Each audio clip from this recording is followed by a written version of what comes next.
20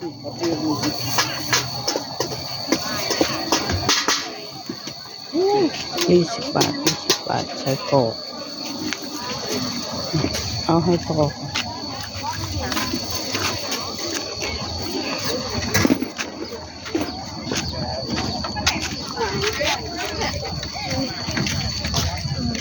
ร้านค้ารองเท้า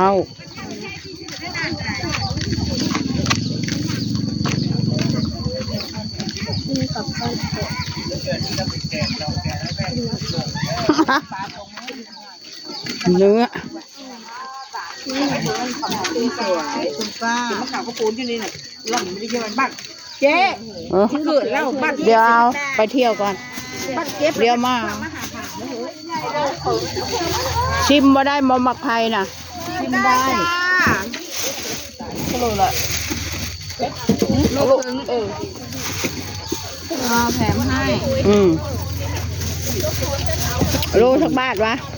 โลละ20จ้าหวานเท่าไหร่หวานเท่าบ่ดูหวานคือส้มแท้ส้มบอกก็กินคู่หวานว่าให้เป้ตกใจพอดีกิน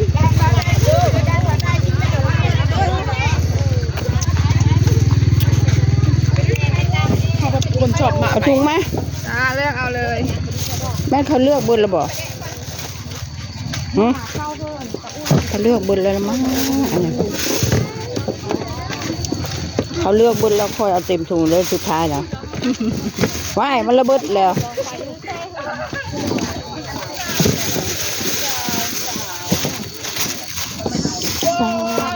ขายดีเลยเนาะได้ขายอยู่ของแปลกเลยจะขายดีนะของแปลกใหม่ๆนี่เพิ่นเฮ็ดถุงระบอกเนี่ยจ้าถุงละ20 บาทที่ล่นเถอะวะ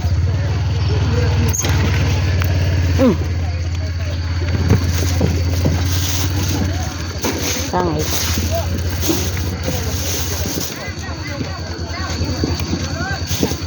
ไผ่ปลูกมะไผ่เจ้าบ่เด่นเนี่ยเจ้าบ่ปลูกจ้ามองใดว่าสิไปรักไหมเพื่อนแล้วรักเพื่อนนั่นว้ายบ่อยากซื้อไหมรักอรุณเนาะเปจ้าจะบอกได้ว่าอยู่ในข้างหัวน่ะหลังเฮือนคุณหลังเฮือนผู้ดินมันแคบดินกว้างผู้ลายเลยหรอกของคุณจ้าขายยังก็ได้ขายมันน่ะเขาได้ขายไปนี่ละคือขนมให้ลูกกินแช่งดูสิโอ้เบิ่งก่อนนะสักบาทเกือบ3 โลเกือบ3 โลเอา3 โลไหมเอาโลดเพิ่มให้มันอีกโอเคให้ลูกกินผักก็ได้เอาลูกมากินได้เนาะปลาผักเป๊ะที่เราถุงเนาะตัวนี้เซ็ตคนนี้เด้ถุงนี้เลยเอามาย่างมาแพ้สูตรทางใต้พี่หัวใหญ่มาเทอะไรหัวใหญ่ที่เราเป๊ะเอามาเทอันอยู่หลังแล้วที่รู้หลังเหรออันเด้หมดอะไรแล้วกว่าชิมเมื่อขดเก็บใจจะมาเอาปลาอันนี้เด้อซื้อเปลือกก่อนลาทูค้างคืนค้างแท้ทำไมฝรั่ง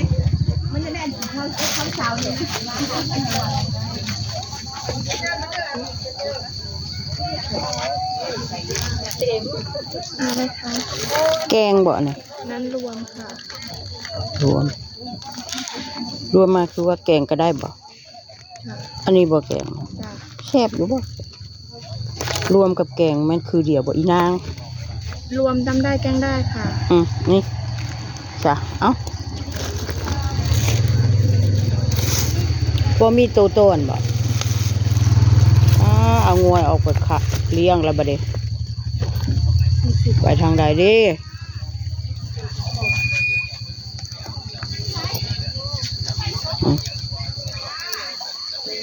ซื้อปลาแดกพร้อมได้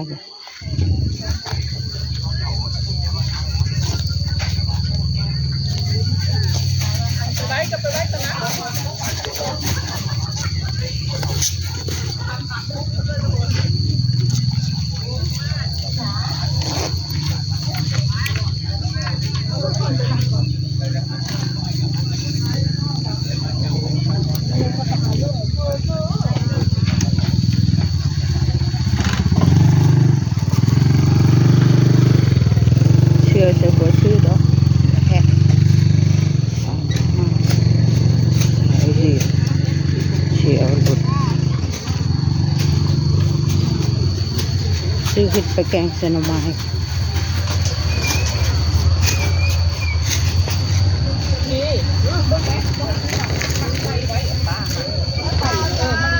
ตั้นเนาะ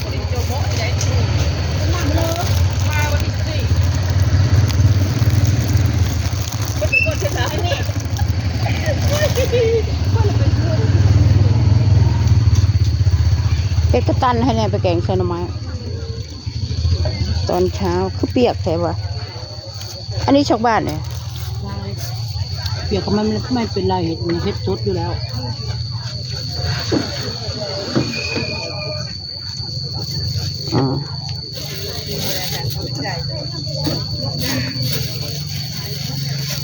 เอาไปแกงหน่อไม้ค่อยได้หน่อไม้มือจ้าหน่อไม้หุ้นนะแซ่บพอแล้ว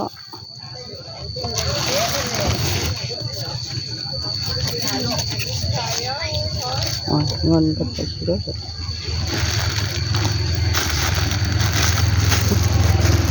20 บาทอ่ะเก็บแล้วดูสิแกงหน่อไม้ซื้อเห็ดกระตันแต่เก้าเชื้อข้าวป้าเชื้อบริซื้อแล้ว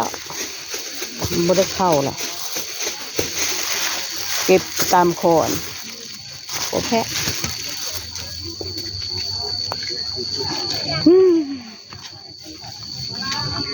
เอามาดูแกงหน่อไม้เอามาแม่นอยู่เอามาดูยายมะแตงกับมะเขือเอามาเจ้าคนมีรถบ่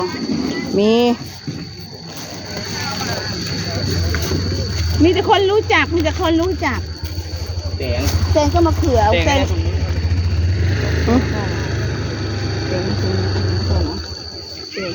แล้วเอามาเป็นตรงนี้เนาะแตงกันหลายๆจ้าบ้านแล้วจ้าบ้านละดินข้าวบ้านละบ่ยังอยู่ถุงนึงอยู่ในจ้า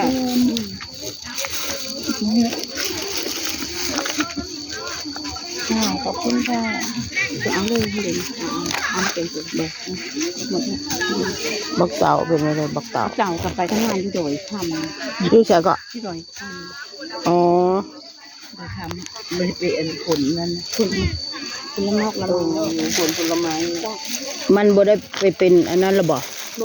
อันเงี้ยวอ่ะไข่ก็เท่ากันได้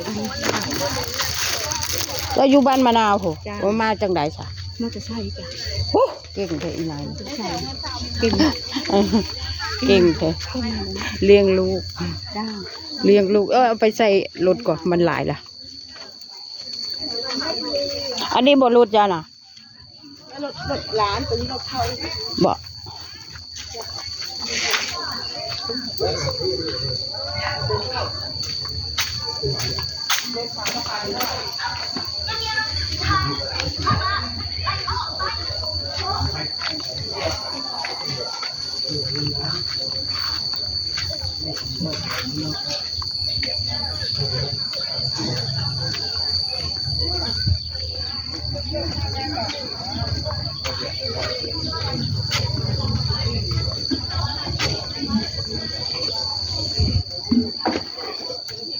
นี่เป็นจังไดสมบัติเต็มแล้วโอเคขอจบคลิปแค่นี้ค่ะอย่าลืมกดไลค์กดแชร์แต่ใครให้คุณยายด้วยค่ะที่บาเบิดมาชื่ออย่างนี้